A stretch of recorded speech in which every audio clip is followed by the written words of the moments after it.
আলাইকুম। আমি রায়হান আহমদ, সভাপতি প্রতিষ্ঠাতা বিশ্ব মানবাধিকার রক্ষা সংঘ। আজকে আমি ভাষণ দেব বিশ্ব রাজনীতি, ওয়ার্ল্ড পলিটিক্স এবং বাংলাদেশ রাজনীতি, বাংলাদেশ পলিটিক্স নিয়ে। দাবি পূরণের আশ্বাস, অনশন ভাঙলেন জগন্নাথ বিশ্ববিদ্যালয়ের শিক্ষক শিক্ষার্থীরা। আলোচ্য শিরোনামটি নিয়েছি, হেডলাইনটি নিয়েছি বাংলাদেশের স্বনামধন্য পত্রিকা প্রথম আলো হতে। আবাসন সংকটের সুরাহা সহ 3 দফা দাবিতে 3 দিন ধরে রাজধানীর ঢাকার কাকরাইল মোড়ে অবস্থান নিয়ে বিক্ষোভ করছেন জগন্নাথ বিশ্ববিদ্যালয়ের শিক্ষক শিক্ষার্থীরা। জগন্নাথ বিশ্ববিদ্যালয়ের শিক্ষক শিক্ষার্থীদের যে দাবি দেওয়া, তাদের যে আবাসন সংকট নিরসন করার জন্য বাংলাদেশ সরকার এবং ডক্টর মোহাম্মদ ইউনূস সরকারের নিকট আহ্বান জানায়।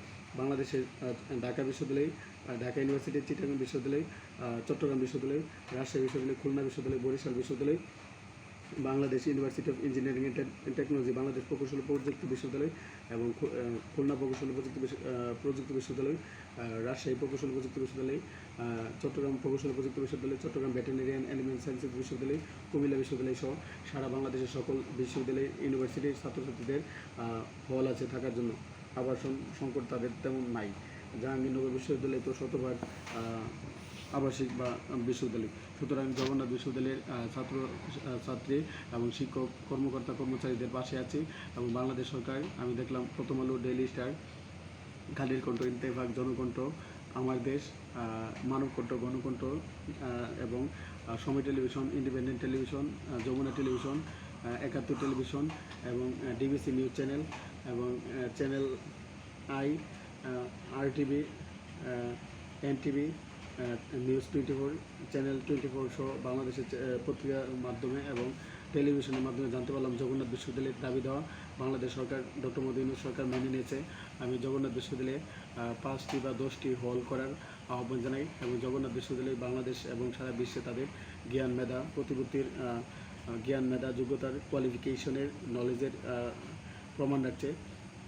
সুতরাং জগন্নাথ বিশ্ববিদ্যালয়কে একটি পূর্ণাঙ্গ পাবলিক বিশ্ববিদ্যালয় হিসেবে গড়ে তোলা এবং তাদের ছাত্রছাত্রীদের যে সুযোগ সুবিধা দেওয়ার জন্য আহ্বান জানাই।